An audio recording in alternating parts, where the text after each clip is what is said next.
Bismillahirrahmanirrahim. Elhamdülillah ve salatu ve selamu ala Resulillah. Amma ba'd. Esselamu aleyküm ve rahmetullahi ve berekatuhu.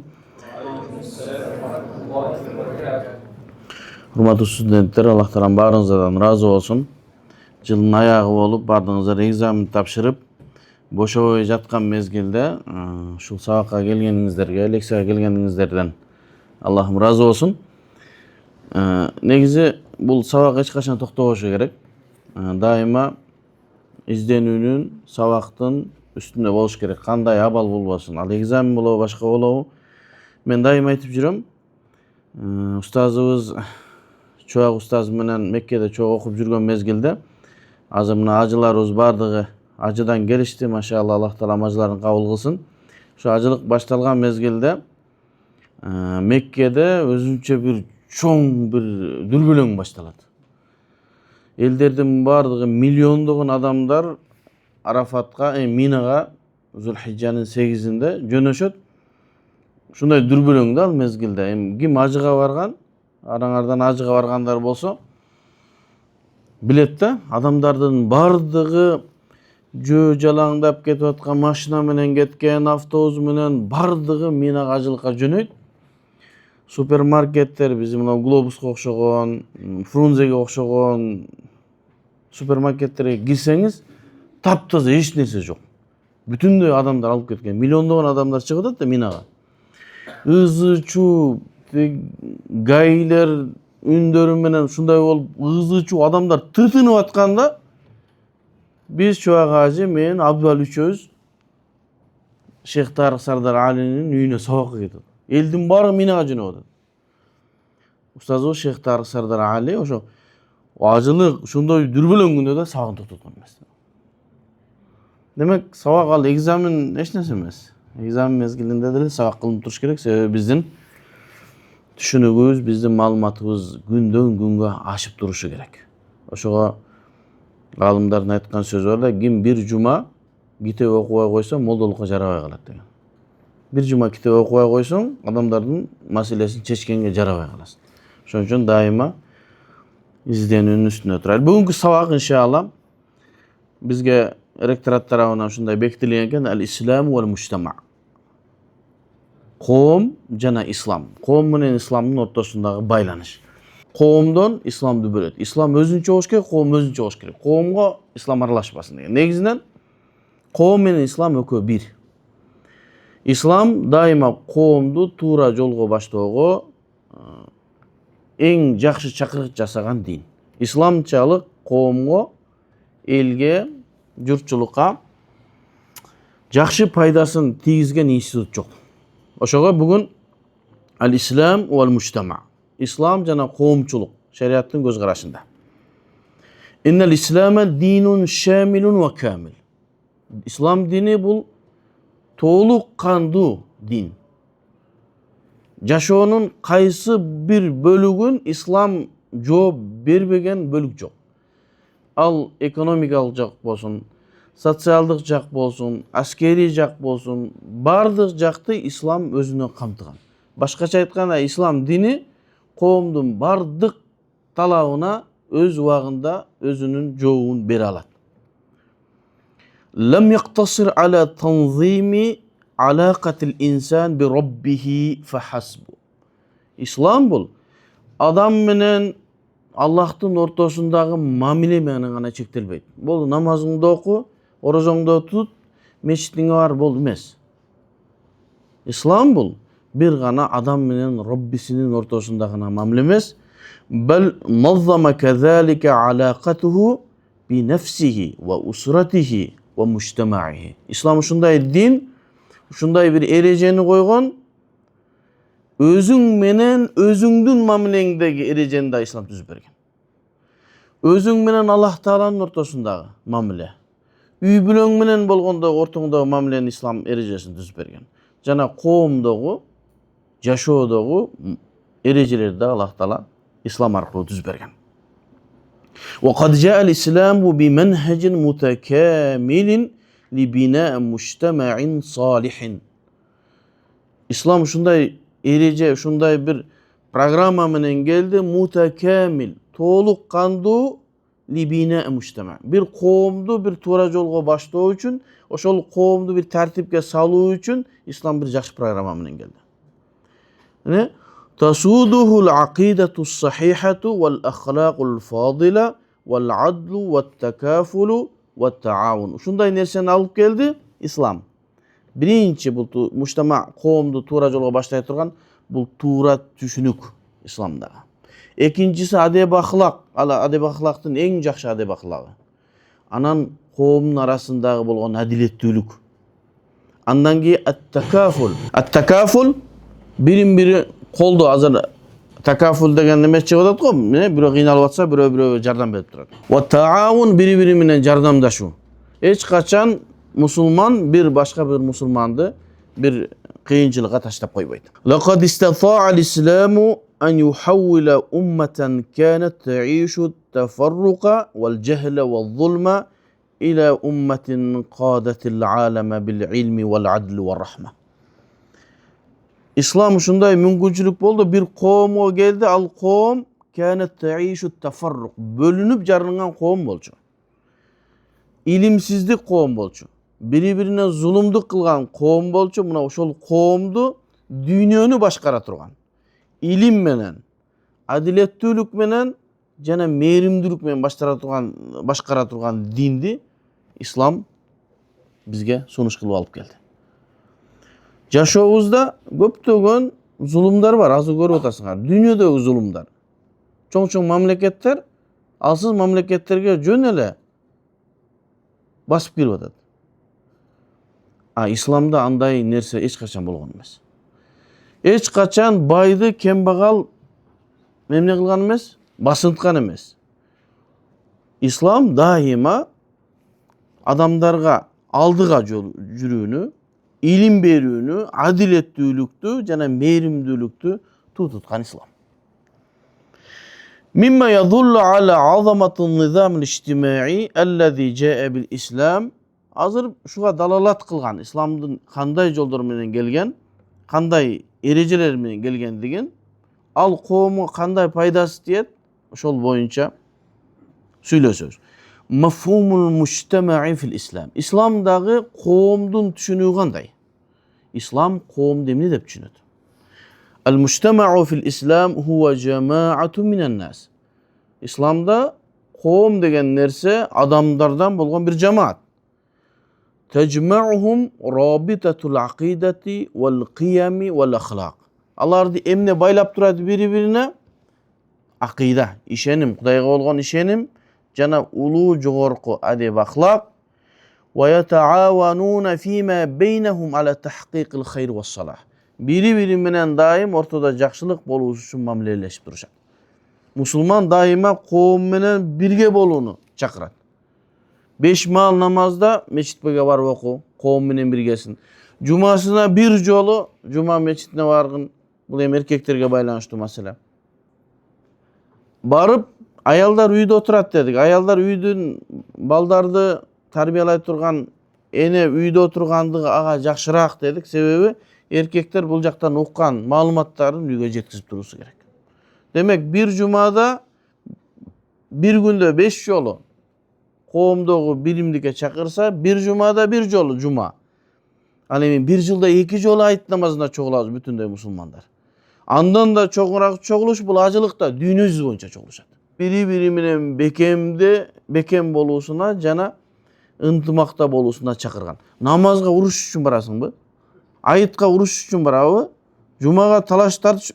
Жумага барганда жада калса тилиң менен колуң менен эмес. Жаман кийимиң менен, жытың менен бирөөгө зыян бербе деди. Урушуш бул жакта тур. İslam bir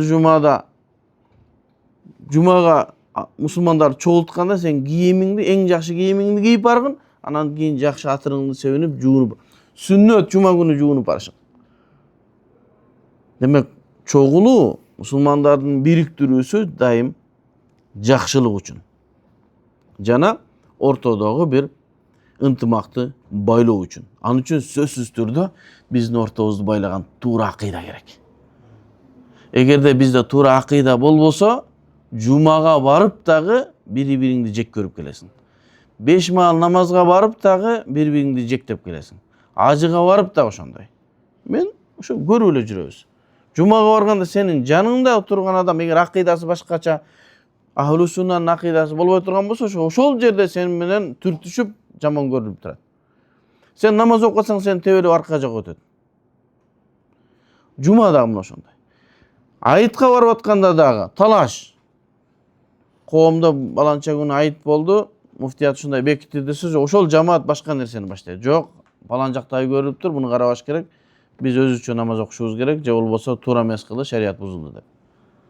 Демек, биринчи бизди бекемдей турган, бизди байрата, тажмаухум рабитатул акида. Акида бизди гана, ушул коомдогу тынчтылык үчүн бири-бизди байлап турат. Ошон үчүн Аллах Таала Куранда Маида сүрөсүнүн 2-аятында эмне деди? Ва таавану алал бирри ва таква. Бири-бириңер менен жакшылыкта жана Кудайдан коркууда бири-бириңерге жардам бергиле деди.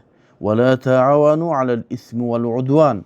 Күнөөдө бири-бириңерге шериктеш болбогула, жана душмандыкта бири-бириңерге шериктеш болбогула деди. Демек, ислам дайым жакшылыкта жана Кудайдан коркууда бирүүгө жардам берет, ал эми күнөө маселесинде жана душмандыкта ислам биримдикке чакырбайт. Биримдик жалаң жакшылыкка жана такыбалыкка чакырылат. Дагы Аллах Таала Хужурат сүрөсүнүн 10-аятында эмне дейт? Иннамал муъминуна ихватун. Албетте момундар бир тууган деди. Бир тууган деген нерсе, сен бир тууганыңа зулум кылбайсың, бир тууганыңа жаман сүйлөбөйсүң, бир тууганыңа жаман көз карабайсың, жаман көз менен. Аби Муса ал-Аш'ари радıyallahu anhu пайгамбарыбыздан ушул хадисти риваят кылып айтат. Анна Набия саллаллаху алейхи ва саллям кал. Пайгамбар саллаллаху алейхи ва саллям шундай деп айтты: Ал-му'мину лил-му'мини кал-бунyan. Момун момунга bir imaraday bir kurulgan үйгө окшош dedi. Яшудду ба'духу ба'дан. Себеби bunun түгү үстүн кармайт, үстү анын үстүн кармайт. Кирпичтер бирин-бири кармайт. Ошо менен үй мынандай болуп, бина курулуш бирин-бири кармап турат. Мусулманды пайгамбар саллаллаху алейхи ва саллям бир курулган үйгө окшотту. Бирин-бири бекемдеп турат dedi. Бул жакка сүрүлөйүн десе аны тартып ордуна коюп, бирин-бири бекемдеп турат dedi. Мусулман ошондой болушу керек. Мусулман бири-бирин колдоп туруш керек, бирин-бирин көтөрмөлөш керек. Көрө албашчылык, кара мүртө сыпаттар мусулман сыпаты эмес. Аны шариятыбызда исламдын тасаввуф деген бөлүмүндө ислам 3 нерседен турса, бул акыйда, ишеним, фик, жашообуз, ал эми адеп, ахлак, тасаввуф, ошол жерде жүрөктүн ооруларынан деп эсептеген. Бирөөнү жек көрүү, бирөөгө душмандык кылуу. Жүрөктүн ооруларынан. Аны дагы ошо ислам тарбиялап, ислам айыктырат. Мага ким айтып бере алат? Көрө албашчылыкты, душмандыкты, ичи таарлыкты исламдан башка кайсыл врач, кайсыл идеология айыктыра алат? Эч ким айыктыра албайт. Менмин деген интеллигент адамдардын да душмандыгы арасында жүрөт. Демек, врачтарды дагы бул оорудан айыктыруу мүмкүн эмес. Ислам гана жүрөк ооруларынан, көрө албаштыктардан эмне кылат? Айыктырат. Демек, момун башка бир момунга bir үйдөй бирин-бири бекемдеп тургандай. Сумма шаббака байна асабиhi. Пайгамбар саллаллаху алейхи ва саллям эки колун мындай кылып көргөздү. Мусулман мындай бирин-бирин бекемдеп турат. Демек, коом бирин-бири ушинтип сен мен бул бекемдеп, сен баардыгыбыз бирибизди бекемдеп турсак, коомдо бөлүнүп жарылуу болобу? Эч качан болбойт. Коомдо эки ача пикир болобу? Бирин-бири колдоп турса, мындай болот. Muttafaqun aleyhi, bunu İmam Bukhari jana Muslim özünün sahih kitaplarına çıkargan. Bukhari 481, İmam Muslim 2585 hadiste. Abdullah ibn Mas'ud radıyallahu anhu'nun bir vasiyası var. Abdullah ibn Mas'ud bizdin mazhab başçımız. Hanafi mazhabtın negizgi bulağı Abdullah ibn Mas'ud, Ali ibn Abi Talib, Sa'd ibn Abi Waqqas jana başka Kufa'ga gelgen sahabalardan İslam Hanafi mazhabının tamırı ошолор. Ошол сахабалар пайгамбарыбыздан үйрөнгөн, динин Куфага келип үйрөнгөн, ошондон имам Абу Ханифа Ханафи mazhabынын эрежелерин жазган. Ошол имам Ибн Мас'уд радıyallahu anhu хутба кылып атып, Куфа элине кайрылганда ушундай деген экен. Я айюхан нас, Ey adamlar, aleykum bit taati vel cema'a. Sizler ta'a, Huday Taalaga baş iygile, jana başçılarına baş iygile vel cema'a jana birimlikte bolgular. Ay temesseku bil taati ve temesseku bil cema'a. Başkaça aytkanda Hudayga baş iýүүnü garmangıla, anan jamaat menen birge bolgular. Bölünbögüler. Fe innehumas sebilul asilu ila hablillahillezî emara bihi. Fe innehuma deyt. Ta'a baş iýүү jana jamaat menen birge bolu uşul jol negizgi jol uşul Allah Taala'nın dinini alıp bara turgan jana Allah Taala buyruk kılgana. Wa'tasimu bihablillahi cemi'a ve la teferraku. Allah Taala'nın dinin habl degenden maksat cipten maksat din aytın. Janağı ayattın, hadistin tüz manisini algandar Allah Taala'nın jibi var dep жүрөт. Din al. Demek uşul жерден эле билинип атат da Allah Taala'nın Kur'an'da aytkan кейбир сөздөрү, кейбир калималар, жана пайгамбардын сөздөрү кээде түздөн түз маани алынбайт. Эгерде түздөн түз маани алынса, анда Kur'андын максаты сизге жетип келбейт. Wa'tasimu bihablillah. Allah Taala'nın jibin бекем кармагыла dedi. Allah Taala'nın jibi жок. Ал жиптен максат динди максат кылган. Demek Abdullah ibn Mas'ud oşona aytты da fe innehumas sebilu şunday jol al asil negizgi jol ila hablillahillezî amara bihi. Bizge buyruk bergen da wa'tasimu karmangıla Allah Taala'nın dinini degen buyruğa bara turgan jol ta'a anan cemaat menen birimlik menen. Qowm menen birge. Ve anna ma takrahuna fil cemaati hayrun mimma tuhibbuna fil furqati. Abdullah bin Mas'ud sözünü ulantıp aytat. Anna ma takrahuna fil cema'a. Qoomçulukta birge boluuda bir jaman görüp atkan nerseň jakşyrak mimma tuhibbuna fil furqa. Jeke bolgondo jakşı görgөн nerseňe karaganda jamaat menen bolgondo jakşyrak. Kede jamaat menen bolgondo kıyınçılıklar bolat, bir pikirge geliş gerek bolat. Adamdын nafsisi jakpayt. Bирок ушул нерсе жакшы. Ал эми жеке жүрсөң, жекеде каалаган оюңда бар, эч бир эрежең жок, билген эч кимге баш ийбейсиң. Бул нерсе сага жакшы көрүнгөнү менен түпкүлүгүндө жакшы эмес. Өткөндө бир жерде бир сөз берилип калып сүйлөп атып, анан бирөөлөр мага тийишип сүйлөдү эле, анан ошолорго айттым да. Койлор жайлоодо эркин жүрүшөт. Бул тосуп коесуң, тыягын тосуп коесуң, жей берет, мал семире берет, анан кой ошол кой. Бирок бир 25 килограмм эт берет, болду. Башка эч бир нерсеси жок. Ал эми ат бир жерде байланып, тарбияланып, суусу берилип, суутулуп, жем берилет, ал баалуу болот. Кайсы бир жерде эреже боло турган болсо, эреже менен жашаган жерде баалуулук бар. Коом менен бирге болуу, бул баалуулукка алып келет. Ооба, коомдо эрежелер болушу мүмкүн. Саат 8-де сабак башталат, мынчада сабак бүтөт. Бирок ким каалаганда кирип сабак өтө берсин, каалаганда кирип сабак уга берсин десең да, ал коомдо эмне болот? Нафс жакшы көрөт.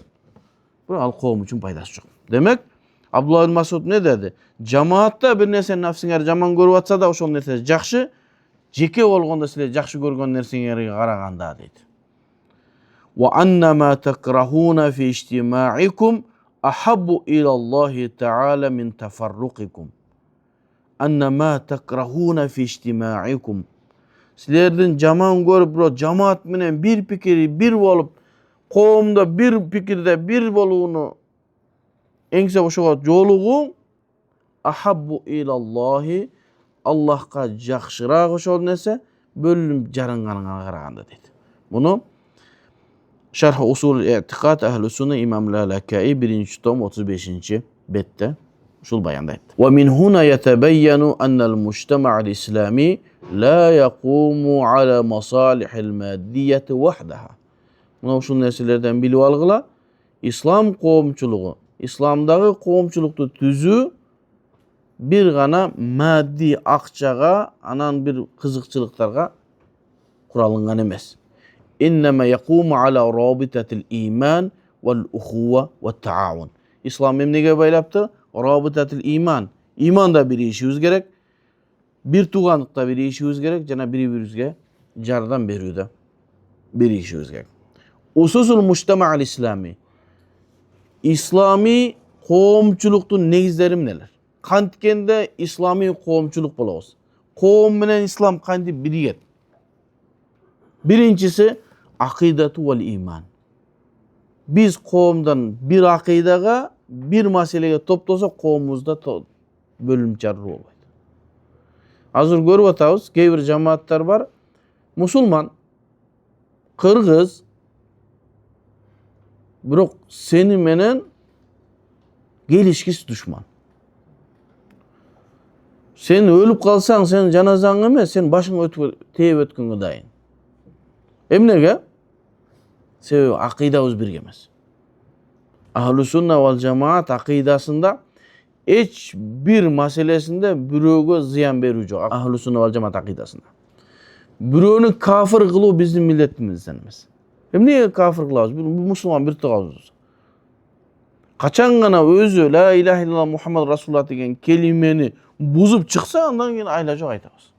Aga çeyin bir günөөsü üçün, je bir kılık üçün biz anı kapırga çıkarbayız. Birok alar oňoý ele.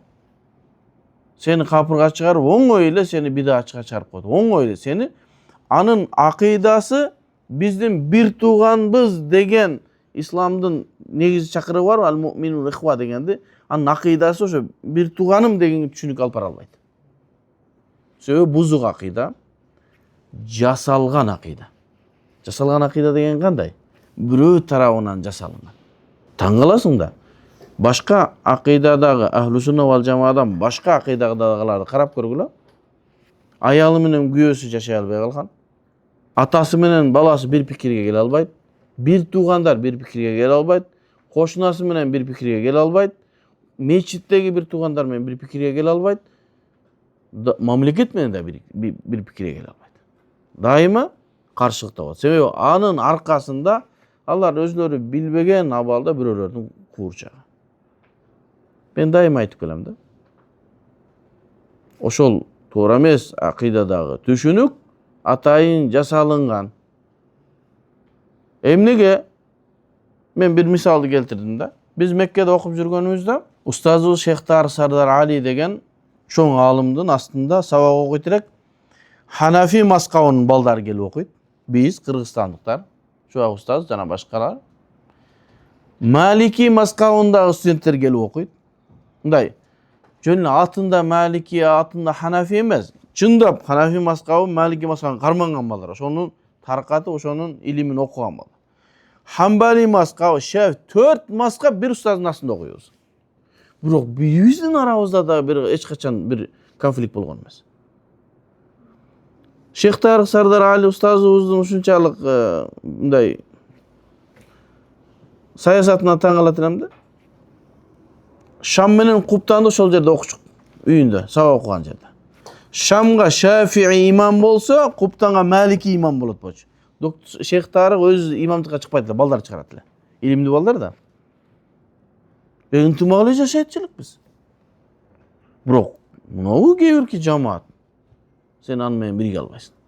Демек, эң негизги нерсе акидату вал иман, бизди бириктире турган коомго. Ал акидату сахихату hiya al-asasul awwal fi bina'il mujtama'il islami. İslam qoomçuluğun ынтымактуу кыла билсек эң негизи акидада биригишибиz керек.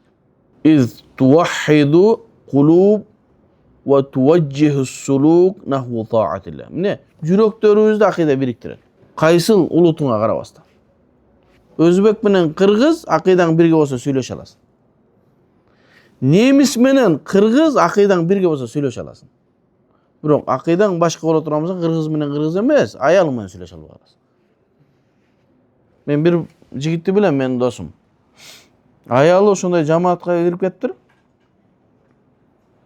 3 жылдан бери талак сурайт экен. Мен сенин талагың бересиң. Неге десе, сен мусулман эмессиң, сен менен жашаганга болбойт дейт. Аял менен күйөөнүн ортосун бөлө турган ушундай акида түшүнүктөрү бар да. Biz qoomdu biriktireylik, qoomdu birge olaylik dep atsak. Allah Teala Kur'an'da ne dedi? "Atasimu bihablillahi cemi'an ve la teferraku." Ali İmran suresinin 103. ayetinde. Allah Teala Enfal suresinin 62-63. ayetinde ne dedi? Bismillah. Huvellezî eyyedeke bi nasrihi ve bil mu'minin. Allah Teala Peygamberimize gayrılmadı. Huvellezî eyyedeke bi nasrihi. Sağa jardamdı kimedi? Allah Teala sağa jardamdı verdi. Ve bil mu'minin. Mu'minlerge da Allah Teala jardamdı verdi. Ve ellefe beyne kulubihim. Alardın yüreklerin birbirine ulfa, dostluk biriktirip koydu. Akidan biri kim olsa yüreğin biri get. Osman ibn Beşir radıyallahu anhu Peygamber sallallahu aleyhi ve sellem usul hadisi rivayet kılat. Kâle Resulullah sallallahu aleyhi ve sellem Meselul mu'minine fi tevaddihim ve tarahumihim. Mu'minlerde misal şunday nerse biri-birini yaxşı göröt, biri-birine meherimli bolat ve ta'atufihim biri-birine yaxşı mamlede bolat. Meselul cesedi bir denege okşaş deydi. İza işteka minhu udvun denenin bir jeri organ bolsa teda'a lehu sairul cesedi bis sahari vel humma. Eğer tişiniz ağrıp atsa uykunuz gelebi. Butun ağrıp atsa uykun gelebi. Demek kulağın ağrıp atsa uykun gelebi. Demek bir dene şunday derse bir jeri ağrısa barca ağrıydı. Peygamber sallallahu aleyhi ve sellem mu'mindu şunday kıldı, bir denege salıştırdı. Eğer de udvun tada'a lehu sairul cesed bir жерle oğrulup kara turgan bolsa, kalgan müçölördün bardığım ne kılat? Oşo çakırat. Biz sahar dedi. Sahar degen nese geçinde oktabay, oturgan nesenin sahar dedi. Kulağın orası oktayısın mutunda. Vel humma ne olat? Davlinin cevol bolsa, temperaturan götürülür. Mu'min şunday bolsa gerek. Birөө bir жерде кыйналып аткан болсо, экинчи mu'min жардам бериши керек. İslamda көп ошого байлаган нерселер бар. İslam деген bir адам акылы жетип түзө турган система эмес да, Аллах Таала тарабынан түзүлгөн система да.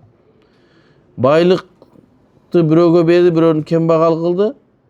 Байлыгы барлар акчасынан закетін берип, кембагалдарды кайра өзүнүн даражасына көтөрүп алат. Ökөөнө бирдей эле байлык берип койсо, анда ökөөнүн ортосунда ынтымак жакшы болмок эмес да.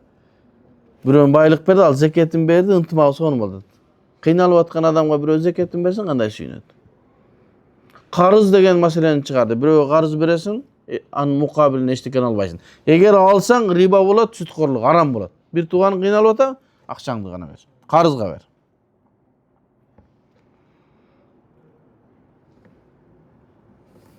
Oşo fel aqidatu sahiha tuğra akida tunşiu afradan salihan.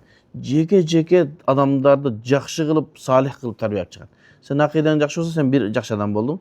Sen akidan jakşı iki jakşı adam boldun. Oşo menen qoom tüzülöt. Tufradun salihin afradan saliha ve iza salahal afradu eğer jeke adamların akidası taza olup oňulgan bolsa salahal mujtama qoom oňulat. Biroq oşol toora emes akidalarga, toora emes düşünükte жүрgöndөрgө күч менен bitse жок. Pikirge pikir menen, ilimge ilim menen, dalilge dalil menen gana жооп бериш керек. Mamleket tarafından bir bunday adaşkan cemaatlarga mamleket tarafından zakonlar kabul alıp kamayt da. Oşo kamalgandardın hiç kimisi oňulgan jok da. Bardygy emne bolgon? Kayra küçögen kamalgan sayın.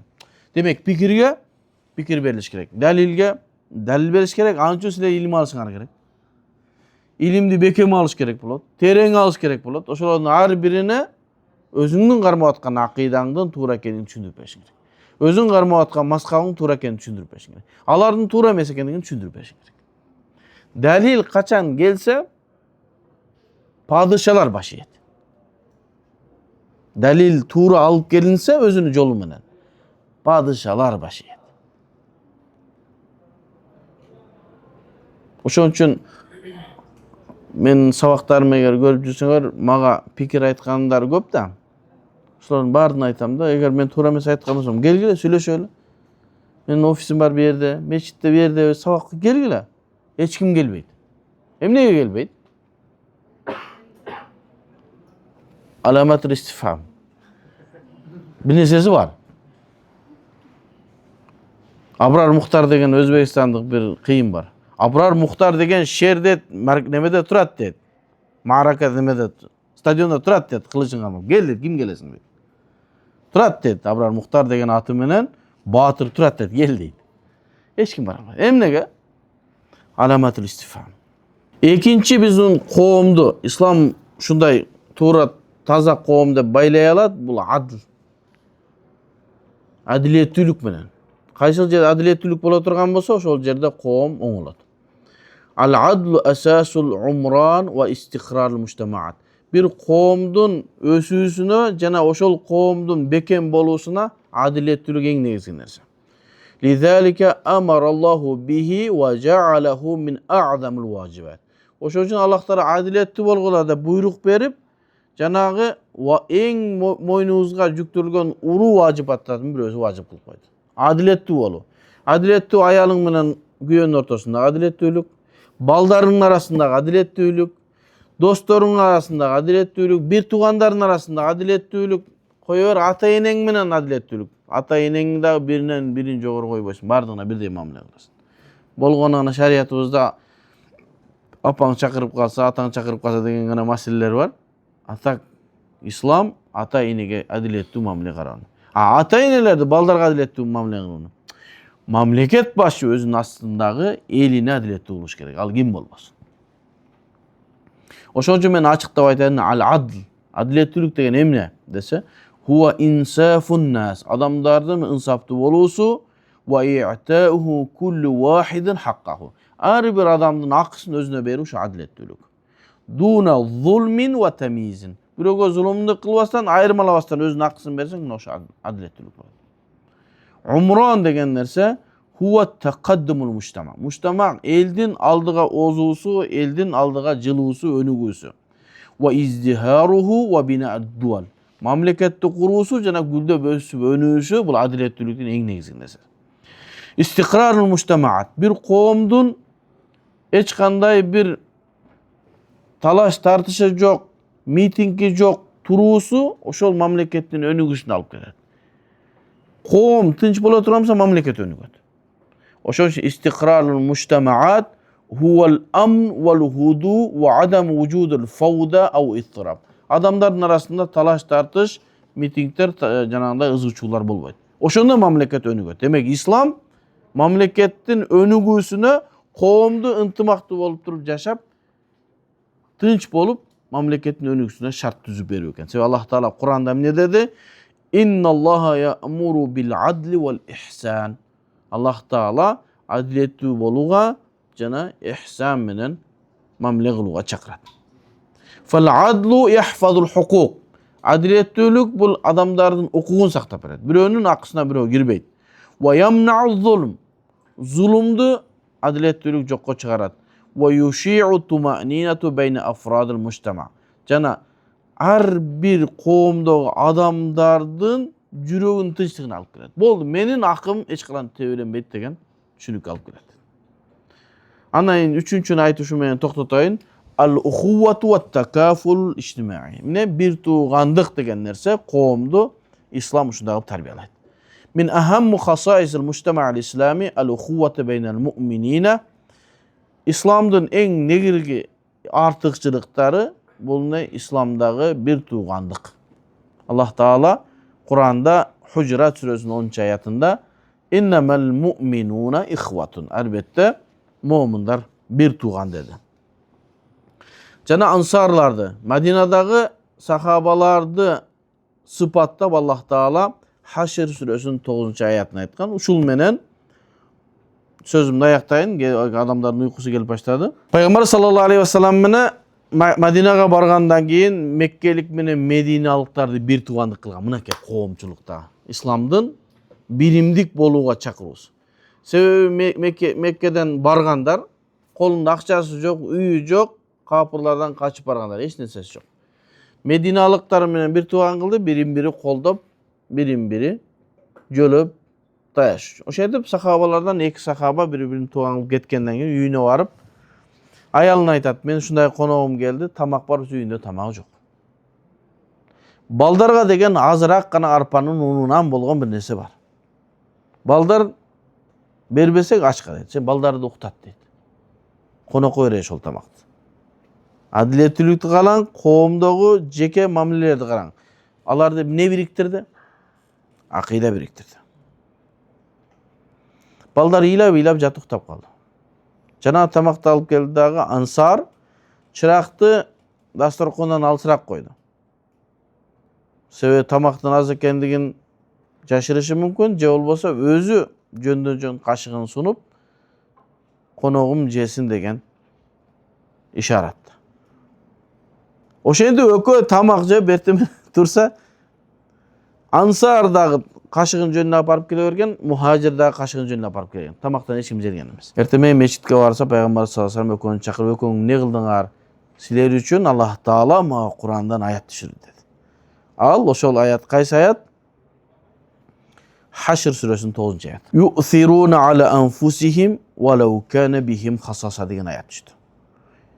Исар деген нерсе өзү бир нерсеге муктаж болуп турса дагы башка бир мусулман, бир тууганды өзүнөн артык көрүүнү араб тилинде исар деп айтат.